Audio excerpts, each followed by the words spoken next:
I'm most excited about and why I got involved in spreading the word. I feel like I'm on a mission to just shake people and educate them about the New York Sun rebate in particular through NYSERDA. Ron, do you want to take that? You're muted. Nope, sure, got it. Thank you. So this was an evolving process over a long period of time, but the basic bottom line is that the state recognized that there's a tremendous value of solar, and they've set in place a program. I was lucky enough to be part of the folks that helped initiate the current New York Sun program, which is now a multi-billion-dollar long-term program to fund solar.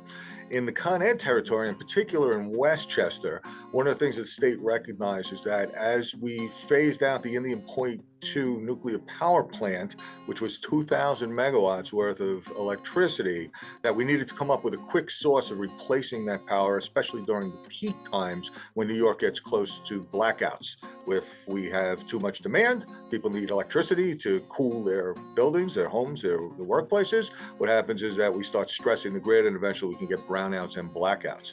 To help make up for that shortfall from taking the Indian Point nuclear power plant out, which was done for a number of reasons, but the major one being that the plane that took out the Second World Trade Center tower actually was originally supposed to dive bomb into the Indian Point power plant. And if you think 9/11 was bad as it was, imagine if there was a significant threat or thought that the Indian Point nuclear waste was going to be distributed around the tri-state area.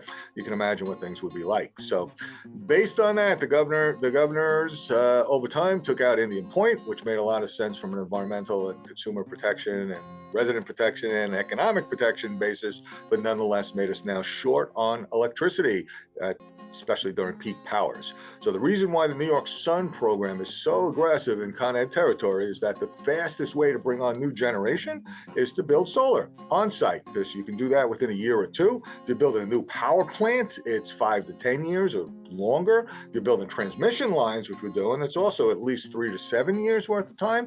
So the state is doing transmission lines. They're bringing on new power plants in various different places, but in particular, in Con Ed territory, there's a very aggressive incentive that makes the numbers work tremendously well for anybody doing solar in Con Ed territory.